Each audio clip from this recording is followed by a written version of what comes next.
నీకోసం దేవుడు నీకు ఇచ్చినవన్నీ ఆశీర్వాదంగా మార్చగలడు, దేవుడి మీద విశ్వాసం ఉంచగలిగితే. కానీ చాలా మంది ఎలా ఉంటారంటే వారి విశ్వాసం ఆరంభంలో చిన్నదిగా ఉన్నా వారి విశ్వాసము రాను రాను మారు మనసు ఆరంభంలోనే. కానీ నీవు దేనికి మారు మనసు పొంది విశ్వాసంతో దేవుడిని చేపట్టావంటే ఆ విశ్వాసంలో అక్కడే ఉంటానే కాదు, ఎదగాలి, నువ్వు విస్తరించాలి. ఎందుకు ఎదగాలి, ఎందుకు విస్తరించాలి అంటే నువ్వు క్రీస్తులాగా రూపాంతరం చెందేంత వరకు నువ్వు ఎదగాలి, విస్తరించాలి. అలా విస్తరించినప్పుడు అదే ఎదుగుదల.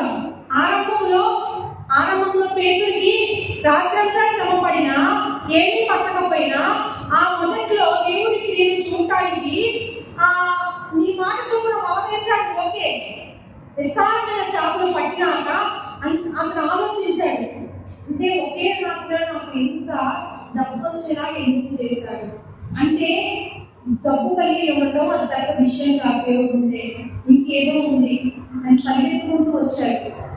పరిగెత్తుకుంటూ తిరిగి వచ్చినప్పుడు నీవు ఈ చేపలు చూస్తున్నావు, నేను విస్తారమైన చేపలు, నువ్వు చేపలు పట్టడంలో ఎంత సంతోషంగా ఉన్నావు కదా, నీకు మనం నమ్మితే మనుషులు పట్టే జాలంగా నేను చేస్తాను. ఈ రోజు ప్రియమైన దేవుని బిడ్డలారా, కొంతమంది ఆరంభంలో ఉన్న విశ్వాసంతో సరిపెట్టుకుంటూ ఉంటారు. సరిపెట్టుకోకూడదు. మన విశ్వాసం అంచులంచులుగా వృద్ధి చెందాలి. ఇప్పుడు నేను మొదటి ఉదాహరణ చెప్పాను. ఎప్పుడు పత్రికకి ఏంటి?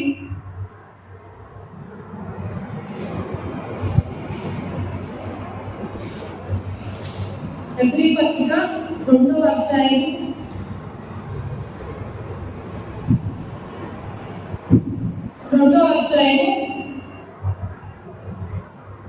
5వ వచనం. మనము మాట్లాడుచున్న ఆ రాబోవు లోకము ఆయన దూతలకు లోపరచలేదు. అయితే ఒకడు ఒక చోట ఇలాగ దృఢముగా సాక్షి ఇచ్చుచున్నాడు, నీవు మనుషుని జ్ఞాపకం చేసుకున్నట్టు వాడే పాటి వాడు, నీవు నలుగురిని దర్శించుటకు వాడే పాటి వాడు, నీవు దేవదూతల కంటే వారిని కొంచెం తక్కువ వాడిగా చేసేది, మహిమ ప్రభావములతో వారికి కిరీటము ధరింపజేసేది, నీ చేతి పనుల మీద వారికి అధికారం అనుగ్రహించేది, వారి పాదముల క్రింద సమస్తమును ఉంచేది, ఆయన సమస్తమును లోపరచినప్పుడు వారికి లోపరచుకున్న దేనిని విడిచిపెట్టలేదు. జాగ్రత్తగా విన్నమాట. ఇక్కడ దేవదూతల గురించి ఈ ఫస్ట్ అధ్యాయం నుంచి చెబుతూ వచ్చాడు. వచ్చిన దగ్గర ఇక్కడ నేను ఈ మధ్యలో నుంచి ఎందుకు చదివించానంటే నాకు కావాల్సిన మాటకి పైగా చదివించాను. ఏంటంటే ఇప్పుడు మనం వెళ్ళే పరలోక రాజ్యము దేవదూతలకి కాదు దేవుడిచ్చేది, మనకే ఇస్తున్నాడు. అంతేకాకుండా బైబిల్లో ఒక చోట ఇలా రాయబడింది.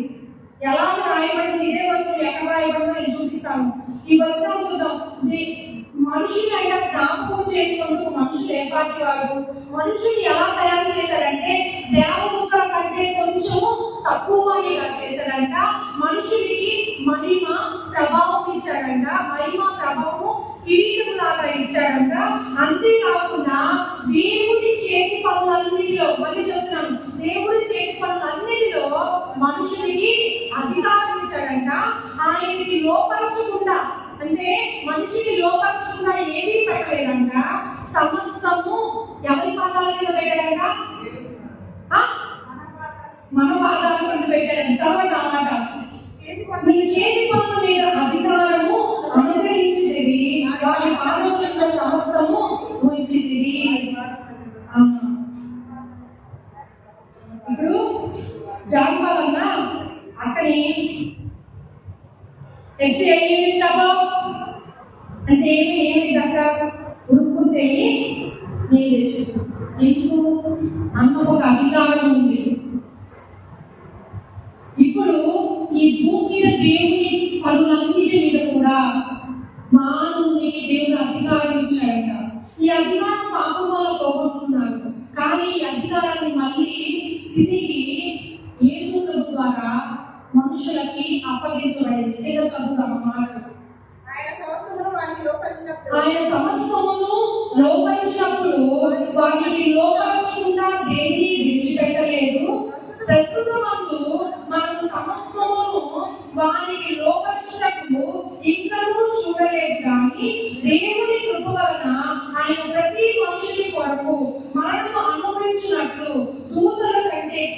తక్కువ వాడుగా చేయబడిన యేసు మరణం పొందినంతగా మహిమ ప్రభావములతో కిరీటము ధరించిన వారిగా ఆయన చూస్తున్నాము.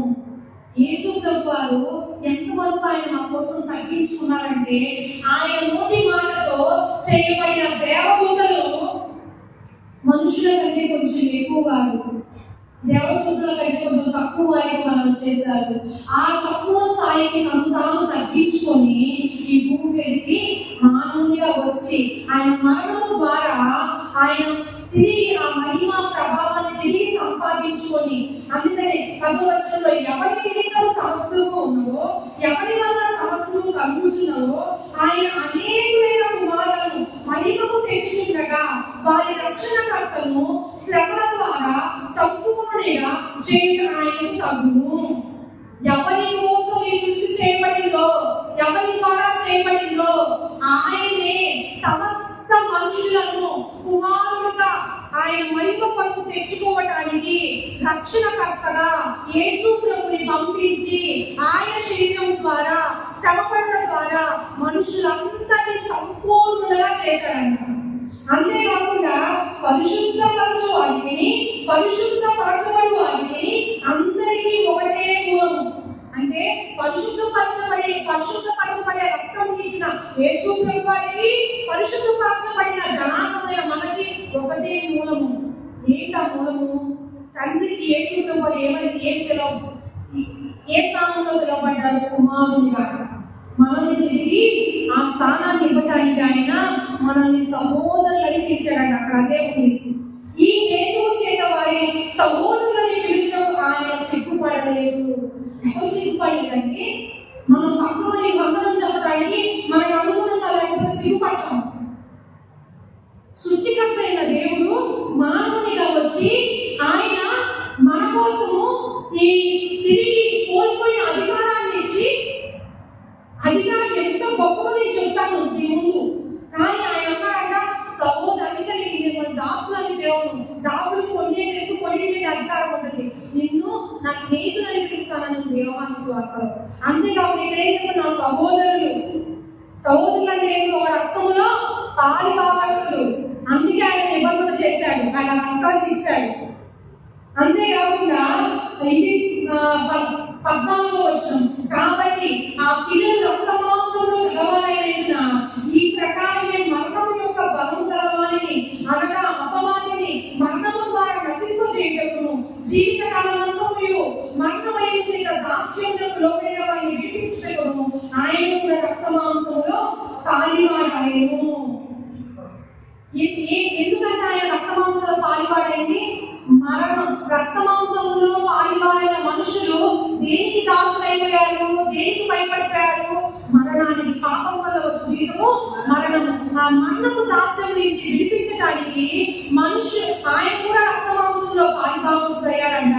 అక్కడ గొప్ప మాట ఒకటి, అపవాదిని నశింపజేశాడంట మరణము ద్వారా. నశింపజేయడం అంటే ఏంటో తెలుసా? నీ శత్రువుతో నువ్వు పోట్లాడావనుకోండి, పోట్లాడినప్పుడు వాడు ఓడిపోయాడు. ఓడిపోతే తిరిగి మళ్ళీ బలం తెచ్చుకొని మళ్ళీ నేను యుద్ధానికి రాడా? నశింపజేయడం అంటే ఏంటంటే అసలు లేకుండా చేయడం, వాడి శక్తిగా మార్చడం, శక్తి పొందుకోలేనంతగా, ఇంకేం అధికారం లేనంతగా మార్చేశాడు. అంత గొప్ప దేవుడు మనం కలిగి ఉన్నాము. ఇంకా అందుకే ఎవ్రీ పత్రిక మొత్తం ఒక స్టేట్మెంట్ ఇస్తాడు చెప్పరా. ఏం స్టేట్మెంట్ అంటే ఇక్కడ ఇచ్చిన స్టేట్మెంట్, కావున ప్రజల పాపములను పరిహారము కలుగుటకై దేవుని సంబంధమైన కార్యములో కనికరమును నమ్మకము గల ప్రధాన యాజకుల నిమిత్తము అన్ని విషయములు ఆయన తన సహోదరుల వంటి వారికి కావలసి వచ్చను. తాను శోధింపబడి శ్రమ పొందను కనుక శోధింపబడి వారికి సహాయము చేయగలవాడే అన్నాడు. భూమి మీద నాకు ఈ శోధన వచ్చింది, నేను ఇది చూసి పాపం చేయకుండా ఉండలేకపోతున్నాను. లేకపోతే ఎన్నిసార్లు ఒక పనిని మానేసుకున్నాం అనుకున్నా మానేయలేకపోతున్నాను. ఎన్నిసార్లు నాకు నేను సరి చేసుకోవాలనుకున్నా కొన్ని విషయాలు సరి చేసుకోలేకపోతున్నాను అనే వాళ్ళకు శుభవార్త ఏంటంటే, పాపం నుంచి బయటికి రాలేకపోతున్నారా, శ్రమలో ఉంటున్నారా, బాధపడుతున్నారా, మీ అందరికీ శుభవార్త ఏంటంటే అంటే ఆయన మనలాంటి శరీరం ధరించిన ఆయన మన యొక్క మానవ స్వభావం దైవస్వభావం కలిగిన ఆయన మనకు వచ్చే ప్రతి శోధనలో కూడా సమాన అనుభవం కలవాడే ఉన్నాడు. అందుకే ప్రకటన గ్రంథంలో ఏం చెప్తుందంటే, శోధనకి నిలిచిన వానికి, జయించిన వానికి జీవక్రీడని ఇస్తాడు, ఆయన సింహాసనం మీద కూర్చుంటబెట్టుకుంటాడంట. ఎందుకంటే మన శక్తితో శోధన జయించలేము, కానీ శోధనని ఆల్రెడీ జయించిన వ్యక్తి మనతో ఉన్నాడు కాబట్టి శోధనలో తప్పించుకునే మార్గం చెప్పే సహానుభవుడు. అందుకే ఎవరికైనా వెళ్తే హాస్పిటల్లోకి వెళ్ళినా, అమ్మ నీ బాధ తీసివేయడం నాకు చేత కాదు, ఎందుకంటే నీ బాధ కూడా వెళ్ళినప్పుడే నాకు ఆ బాధ తెలుస్తుంది, అందుకని నీ బాధను నేను మొయ్యలేను, నీ బాధను నేను తీయలేను, కానీ నీ బాధను తీసివేసే దేవుని మాత్రం పరిచయం చేస్తాను. ఆయనకి నీ బాధ యొక్క పరిమాణం, కొలత అన్నీ తెలుసు, అందుకని ఆయన నీకు పరిచయం చేస్తాను. ఆయన పరిచయం చేసి ఆయన పక్షాన ప్రార్థన చేయడానికి వచ్చిందానమ్మా అని చెప్తాను నేను. చాలా మంది ఈ అధికారం విలువ తెలుసుకోవట్లేదు. ఇప్పుడు అధికారం లోపలికి వెళ్తున్నాం మనం. అధికారం బహుమానం ఎందుకు చెప్పాల్సి వచ్చిందంటే, ఉదయకాలంగా నేను వెళ్తున్నప్పుడు, ఉదయకాలంగా మేము ప్రార్థన ముగించుకొని వెళ్తున్నప్పుడు ఒక సందర్భంలో లారీలన్నీ వెళ్తున్నప్పుడు అనుకోకుండా నా బండి బ్రేక్లు బాగానే ఉంది, అంతా బాగానే ఉంది, స్పీడ్ కంట్రోలే ఉంది. నాకు తెలియకుండా నా బండి ముందుకు వెళ్ళిపోయి లారీ కింద పడిపోయే స్థితి వచ్చింది. నా జీవితంలో ఫస్ట్ టైం, ఎన్ని శ్రమంలో కూడా భయపడలేదు, కానీ ఫస్ట్ టైం బయటకు వచ్చింది. ఎందుకంటే నా వెనకాల స్పీకర్ ఉన్నాడు, భయం అనిపించింది. ఎందుకంటే ఒక వ్యక్తి నెట్టినట్టు వెళ్ళింది, కానీ ఏ ప్రమాదం నాకు జరగలేదు, నా బిడ్డకి జరగలేదు. నా బండి ఎలా వేగంగా ఒక వ్యక్తిని ఎత్తితే వెళ్ళిందో అదే వేగంగా బండి ఆగిపోయింది. వెనక నుంచి చుట్టుపక్కల తీసేవారు ఆపండి, కాళ్ళు తెగబెట్టాను, బ్రేక్ గట్టిగా పట్టుకున్నాను, ఆగలేదు. తర్వాత ఎవరో ఒక వ్యక్తి ఆపినట్టు ఆగింది. ఎక్కడో వేశారు బ్రేక్, ఆగలేదు. ఏంటి అని అర్థం కదా, కాసేపు ముందు ఆగి నుంచొని నాకు ఒక డౌట్ పడుతుంది, కానీ నేను డౌట్తో ముందుకు వెళ్ళలేదు కదా.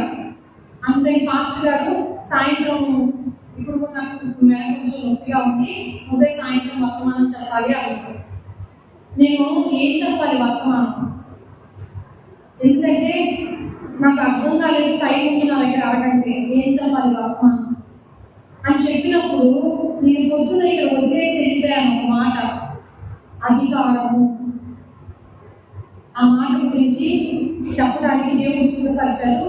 కొంచెం ఎక్కువగా 15 నిమిషాలు ముగించేస్తాను, ఎందుకంటే ఈ మాటలు చెప్పడానికి సమయం ఇచ్చారు. కాబట్టి వీటన్నిటిని పునాదిగా వేసుకుని నేను ఈ మాటలు చెప్తున్నాను.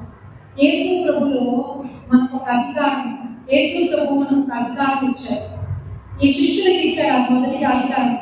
లూకా సువార్త 10:17 వచ్చింది.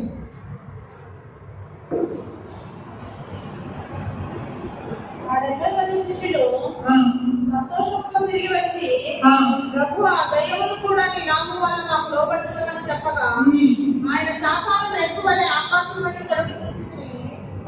ఇదిగో పాపులకు తేళ్లకు త్రొక్కడకు శత్రువు బలవంతుని మీదను నీకు అధికారం అనుగ్రహించినాను, ఏది మీకు ఎంత మాత్రం కూడా హాని చేయదు, అయినను దయ్యములు మీకు లోబడుచున్నవని సంతోషించగా, మీ పేర్లు పరలోకమందు రాయబడి ఉన్నవని సంతోషించడానికి వారితో చెప్పాను. ఇదే లూకా సువార్త 9:1 ఆయన తన 12 మంది శిష్యులను పిలిచి, సమస్తమైన దయ్యముల శక్తిని అధికారంలో రోగమును స్వస్థపరచు వరమును వారికి అనుగ్రహించి, దేవుని రాజ్యమును ప్రకటించటకును రోగులను స్వస్థపరచటకును ఆయన పంపెను. ఇక్కడ మొదటిగా లూకా సువార్త 9:1 12 మందిని పిలిచి ఆయన ఒక అధికారం ఇచ్చాడంట. దేని మీద? రోగముల మీద, దెయ్యముల మీద ఒక అధికారం ఇచ్చాడంట.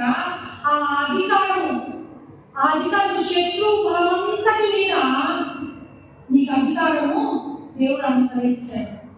ఇప్పుడు ఇదే 12 మంది తరువాత 70 మందికి ఆయన మళ్ళీ, మీరు చదివారు లూకా సువార్త 10:10 70 మందికి అధికారం ఇచ్చాడంట శిష్యునికి.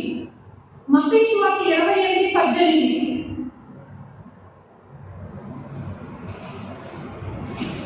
అందరూ చదవాలి. అయితే యేసు వారి ఎదురుకు వచ్చి పరలోకమందును భూమి మీదను నాకు సర్వాధికారం ఇవ్వబడి ఉన్నది. పరలోకమందును భూమి మీదను నాకు సర్వాధికారం ఇవ్వబడి ఉన్నది. కాబట్టి మీరు వెళ్ళి సమస్త జనులను శిష్యులుగా చేయండి.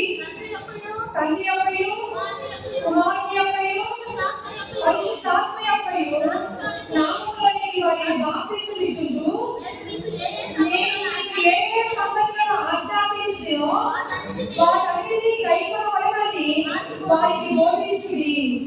ఇదిగో నేను యుగ సమాప్తి వరకు సదాకాలం మీతో కూడా ఉన్నానని వారితో చెప్పాను. ఇక్కడ శిష్యునికి రోగముల మీద దయ్యముల మీద అధికారం 12 మందికి ఇచ్చాడు, 70 మందికి ఇచ్చాడు. వాళ్ళు వెళ్ళారు అధికారాన్ని బట్టి. ఏంటి అధికారం అంటే ఆయన నామములో ప్రార్థన చేస్తే అధికారం అంటే ఇందా చెప్పాను కదా, వచ్చి నీళ్ళు బొమ్మ అది అధికారం కాదు.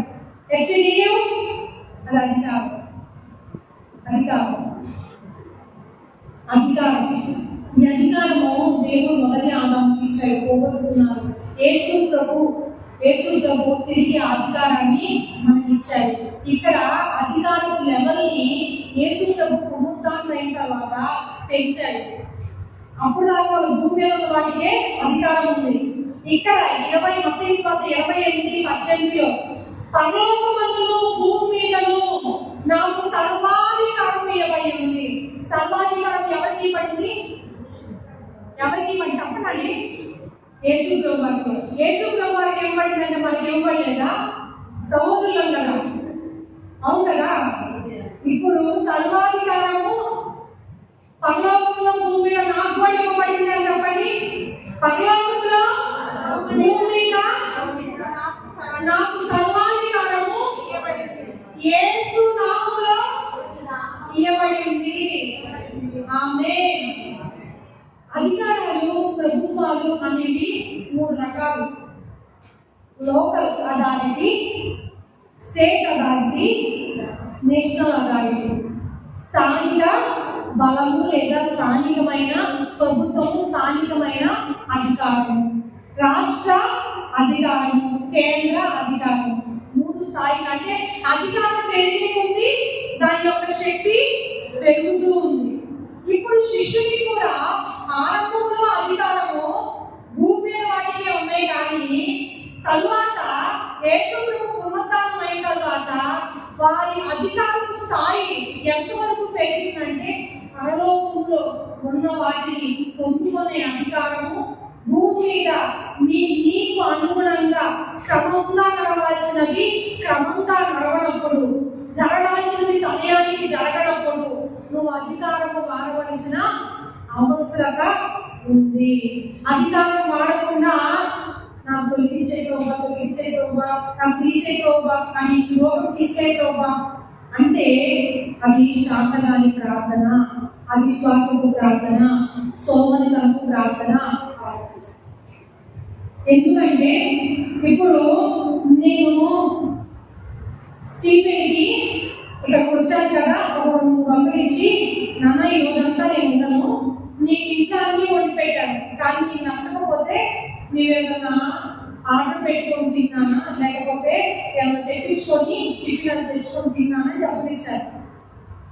వాడికి ఇంట్లో నచ్చలా. నేను పని బయటకు వెళ్ళాక వాడికి ఒక అధికారం ఇచ్చాను. వాడికి ఇచ్చిన డబ్బులను స్వతంత్రంగా వాడుకొని ఖర్చు పెట్టుకునే అధికారం ఇచ్చాను. కానీ వాడి మాటికి నాకు ఫోన్ చేసామా, ఎక్కడ కొనుక్కోవాలి, ఇది కొనుక్కోవాలా, ఇది కొనుక్కోవాలా అంటే వాడికి ఇవ్వబడిన అధికారం సరిగ్గా వాడుతున్నట్ట. చెప్పండి, మీకు ఇచ్చిన అధికారము వాడాలి. చాలా మంది వాడగలరా? హల్లెలూయా. ఈ అధికారాన్ని వాడక చాలా మంది వారు శ్రమలు పడతా ఉన్నారు. యేసు ప్రభు వారికి అధికారం ఉందంటే మనకు అధికారం ఉంది. ఈ అధికారము మన స్థాయిని బట్టి కాదు, యేసు ప్రభు స్థాయిని బట్టి మనకి వచ్చింది అని మనం గుర్తుపెట్టుకోవాలి.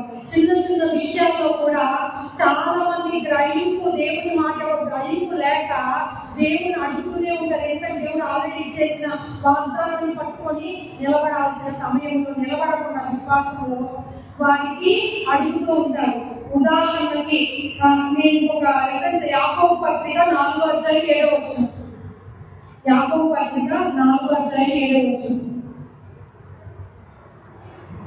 కాబట్టి దేవునికి లోబడి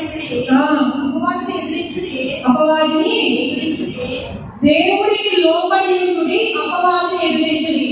ఇప్పుడు నువ్వు అధికారంలో నడవాలి అంటే లోబట్టం నేర్చుకోవాలి. ఇప్పుడు నా భర్త నా ఇంటి ఎంతటి నాకు అధికారం ఇచ్చాడు అంటే ఆయన ఒక నమ్మకం ఉంది, నేను ఆయన లోబడతాడు. లోబడే వ్యక్తి మాత్రమే అధికారంలో నడవగలరు. చెప్తున్నాను మరి ఈ మాట. దేవుని మాటకి లోబడే వ్యక్తి అధికారము కలిగి సింహము వలె నిలబడగలుగుతారు. యేసు ప్రభువు అందుకే యూదా గోత్రపు సింహము అని. ఈరోజు ఆయన ఏ పరిస్థితి చూసి భయపడలేదు. ఈ మాట చదువుతున్నప్పుడు నాకు అర్థమైంది మధ్యాహ్నం సంగతి. నేను అపవాదిని ఎదిరించాలి, మీరు కూడా అపవాదిని ఎదిరించాలి.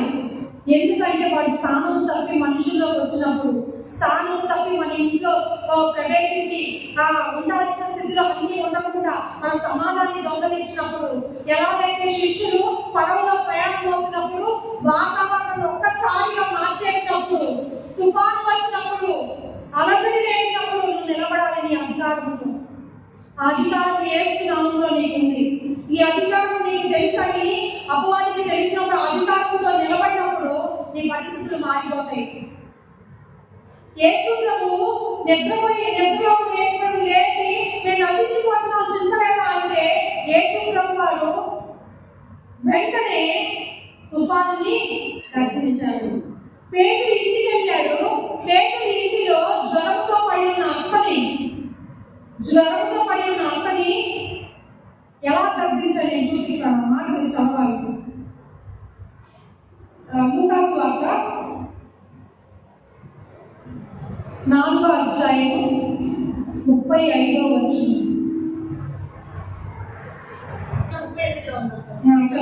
ఆయన సమాజ మందిరంలో లేచి సీమోను ఇంటికి వెళ్ళాను. సీమోను అంత తీవ్రమైన జ్వరంతో పడి ఉండేది కనుక ఆమె విషయమై ఆయన ఎంత మనవి చేసుకుని ఆయన ఆమె చేతిలో నిలువబడి జ్వరము గద్దింపగానే అది ఆమె విడిచెను. వెంటనే ఆమె లేచి వారికి ఉపచారం చేసాగిను. ఇప్పుడు దేని గద్దించే పేషెంట్ వారు పేతురు ఆకులో ఉన్న జ్వరమా అనలేదు. జ్వరమా ఈ శరీరాన్ని విడిచి వెళ్ళిపోవాలని ఆజ్ఞాపించారు. నేను జ్వరంతో మాట్లాడాడు. సమస్యతో నువ్వు మాట్లాడాలి. సమస్యతో నువ్వు నేరుగా మాట్లాడాలి. యేసు ప్రభు నీకు ఇచ్చిన అధికారాన్ని బట్టి. అంతేకాకుండా ఇక్కడ పైన ఇందాక అమ్మాయి జరిగింది కదా, ఒక అపవిత్రాత్మ పట్టిన వ్యక్తి వచ్చినప్పుడు ఆ వ్యక్తి చూస్తుండగానే యేసు ప్రభు చూస్తుండగానే ఏడుస్తూ నువ్వు ఇప్పుడు మా దగ్గరికి ఎందుకు వచ్చావయ్యా, మమ్మల్ని శిక్షించే కాలం రాకముందే సేనా పట్టిన దైవం వ్యక్తి అంటాడు, ఇంకా సమయం రాకముందే మమ్మల్ని బాధిస్తానికి వచ్చావా అంటారన్నమాట. ప్రియమైన దేవుని బిడ్డారా, ఎప్పుడూ కూడా ఏ అపవిత్ర ఆత్మని దురాత్మని దైవాన్ని యేసు ప్రభు మాట్లాడనివ్వలేదు. అధికారం ఎక్కడ ఉందో అక్కడ బాధ ఉండదు. అధికారపు యొక్క మాట నెరవేర్చబడాల్సింది. నీవు యేసు నామములో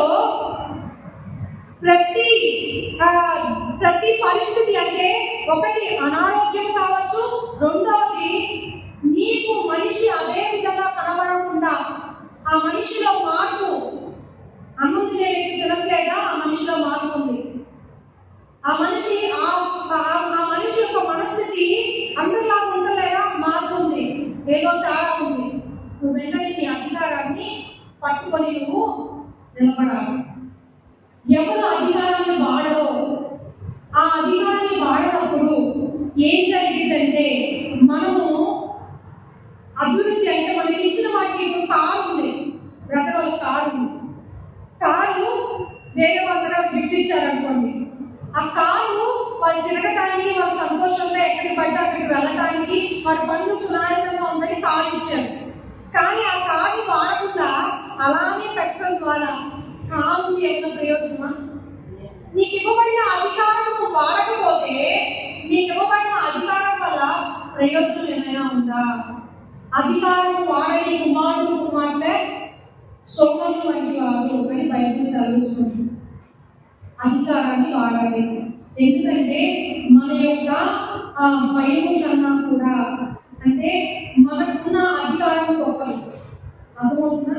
మనం మన పరిస్థితి పట్ల భయాన్ని తెచ్చుకోకూడదు, కానీ ఈ పరిస్థితి మార్చే దేవుని యొక్క శక్తి నాలో ఉంది అని అధికారంతో నువ్వు ముందుకెళ్ళాలి. అలా అధికారంతో ముందుకెళ్ళినప్పుడు నీవు అధికారంతో మాట్లాడినప్పుడు ఆ దెయ్యం కానీ ఆ యొక్క అనారోగ్యం కానీ నీ మాటకి లొంగుతాయి.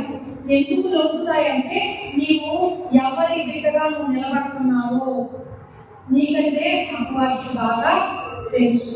ఎందుకు ఇంకొక ఆలోచన నీ దగ్గర ఉందంటే నీకు ఇవ్వబడిన అధికారం ద్వారా మరణము పాతాళము కాలపు చెడులు ఎవరికి ఇచ్చాడంట? సంఘానికి ఇచ్చాడంట.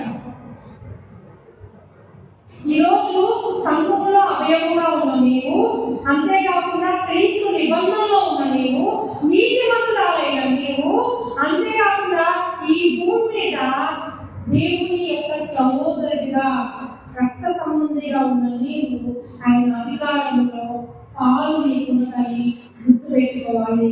నీ జీవితంలో ఒకవేళ పరిస్థితులు అలా ఉన్నా, నీ పక్కన వాళ్ళ జీవితంలో అలా ఉన్నా, అలాంటి పరిస్థితులు మార్చడానికి నువ్వు చేయి చాచినప్పుడు దేవుని శక్తి అక్కడ ఆ శక్తిని నువ్వు వెంటనే కనుగొనలేకపోయినా నువ్వు వెళ్ళినప్పుడు అక్కడ వాతావరణం మారిపోయింది. మేము వాళ్ళ అమ్మకు బాప్తిస్మం ఇచ్చినప్పుడు నుంచి వాళ్ళ తమ్ముడి దగ్గరికి వెళ్దాం అనుకుంటున్నాం. మేము వెళ్తే ఏం జరిగిందో అప్పాకి తెలుసు. అందుకే ఎవరిని పరిస్థితుల్ని తారుమారు చేస్తుంది. మందిరంలోకి రానికుండా ఊరికి వెలుపల నుంచే వెళ్ళిపోయింది. ప్రియ దేవుని బిడ్డలారా, ఈ మాటలు నాకు మధ్యాహ్నం సంఘటన బట్టి కాదు, కానీ ఈ మాటలు మీ జీవితంలో ఈ అధికారం గురించి దేవుడు మీతో మాట్లాడుతున్నారు. నేను ఈ అధికారంలో నిలబడాలి, వాళ్ళ ఇంట్లో ఇదే అధికారంలో ముందుకెళ్ళాలి. దేవునికి మహిమ కలుగును గాక. దేవుని రాజ్యంలో ఉన్న నీవు ఈ అధికారం బట్టి నడుచుకుంటే ఈ అధికారం అంత ఎక్కడ ఎన్ని దినాలు ఇందాక నేను వైఫల్స్ చూపిస్తానన్నాను కదా, చూడండి.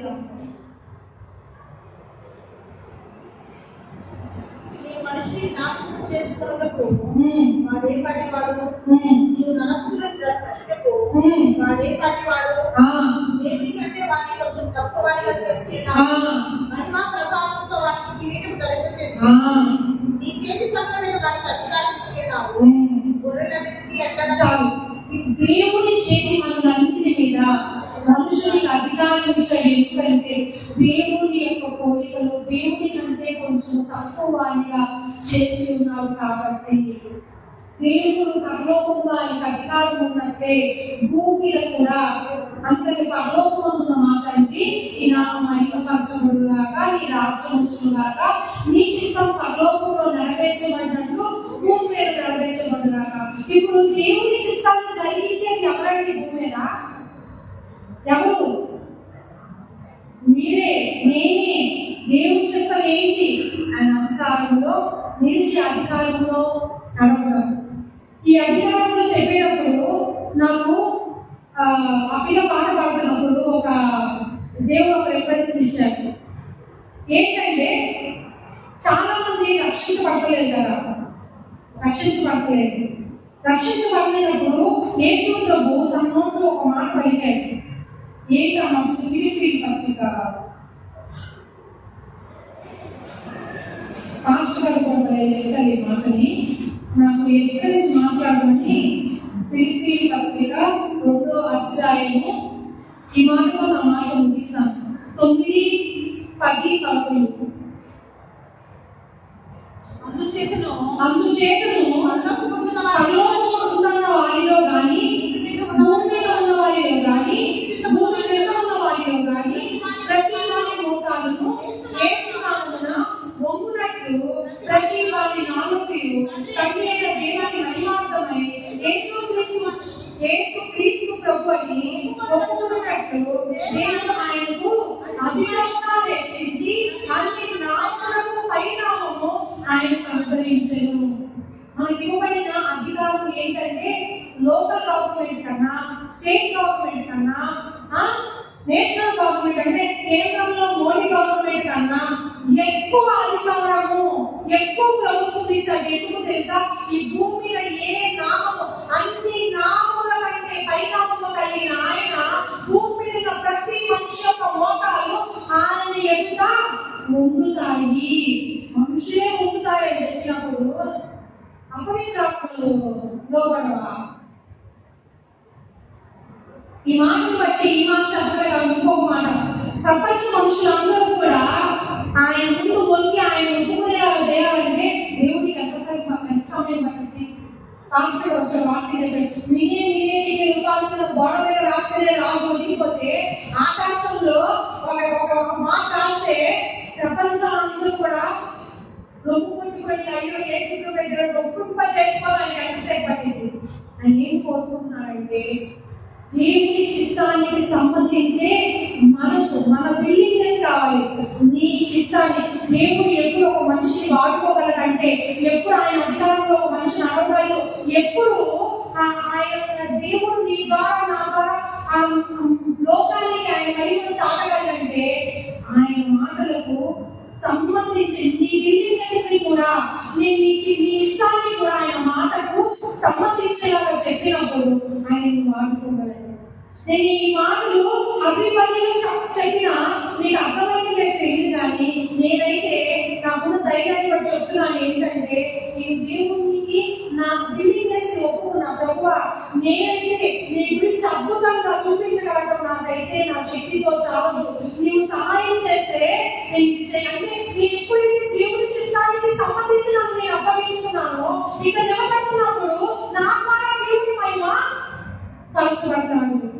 ఈరోజు దేవుని యొక్క చిత్తాన్ని యేసు క్రీస్తు అని రక్షకుడని ఒప్పుకుని నోరుతుంది విశ్వాసపు క్రియలోని ఎవరుకుంటానికి కారణం ఏంటి అంటే వాళ్ళని ఎందుకు దేవుడు ఎదురు చూస్తాడు? వాళ్ళ చిత్తము దేవునికి అవసరము, వాళ్ళ ఇష్టముతో ప్రభుని అంగీకరించడం అవసరము. నరకంలోకి వెళ్ళటము, పరలోకంలోకి వెళ్ళటము దేని మీద ఆధారపడుతుందంటే మన సొంత క్రియలను బట్టి, మన మంచి క్రియలను బట్టి కాదు. మనకంటే మంచి క్రియలు చేసిన వారు, మనకంటే చీమ కూడా హాని చేయని వారు ఎంతో మంది ఈ భూమి మీద ఉన్నారు. కానీ మనం పరలోక రాజ్యానికి వెళ్తాము దేనికి అంటే తండ్రి ద్వారా పంపబడిన కుమారుని మా పాపము నిమిత్తము పాపం నుంచి తప్పించుకోవడానికి, పాపం నుంచి విడిపించడానికి ఏర్పాటు చేసిన రక్షణ మార్గాన్ని పంపించిన యేసు ప్రభువుని విశ్వసించకపోవడాన్ని బట్టే నరకానికి వెళ్తారు, మనం విశ్వసించిన దాన్ని బట్టి పరలోకానికి వెళ్తాం. ఈరోజు ఆ విశ్వాసుల జాబితాలో ఉన్న దేవుని మాటకు సంబంధించి విశ్వాసంతో అధికారంతో నిలబడితే స్థితిగతులన్నిటినీ మార్చువాడా, జీవితాలన్నిటినీ కట్టువాడా. జీవితాన్ని కట్టేవాడు, హృదయాన్ని మార్చేవాడు, స్థితిగతులు మార్చేవాడు దేవుడే. మనిషి కాదు, పాస్టర్ కాదు, చర్చి కాదు, దేవుడే. ఆయన్ని మార్చుతారు. మత మార్పిడి ఎవరు తెలుసా? అపోస్తలుడైన పౌలు. పాస్టర్ ఇంకా మాట్లాడు. అపోస్తలుడైన పౌలుగా సౌలుగా ఉన్నప్పుడు, పౌలుగా మానకుండా అతని గమనియే పాదాల దగ్గర ధర్మశాస్త్రం చదివింది, యూదా మతంలో పుట్టింది, పెద్దగా ఉంది. ఇవన్నీ ఆ మతాన్ని బట్టి ఆయన గర్వంగా ఫీలయ్యాడు, నేను దేవుని భక్తిలో ఉన్నాను అని.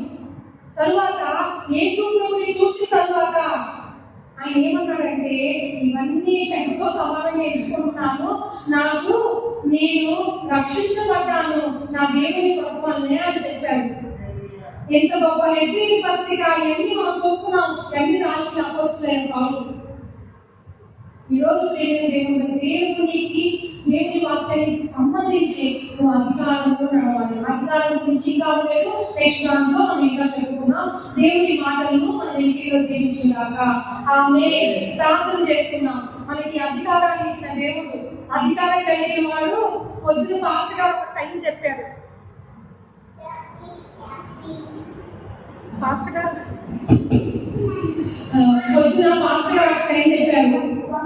తిరుగులేదు మనకి ఇంకా ఆయన చెప్పారు. పాస్టర్ గారు చెప్పగలుగుతారు మంచిగా. మనకి యేసు అధికారంలో మనం నడిస్తే మనకి తిరుగులేదు. మనం ఎక్కడ వెనక్కి తిరగాల్సిన అవసరం లేదు. మన జీవితంలో ముందుకే మనం పయనించగలుగుతాం. వెనక్కి తిరగం. మనం వెనక్కి తిరిగి లోతుబారిగా అయిపోం. ముందున్న వాటికి వేగం పడతాం. లేచి నిల్చున్నట్లయితే మనం ప్రార్థన చేసుకుందాం. చెప్పబడిన వాక్యం నిమిత్తము దేవుడు రాజు ప్రార్థన చేస్తారు. దేవుడు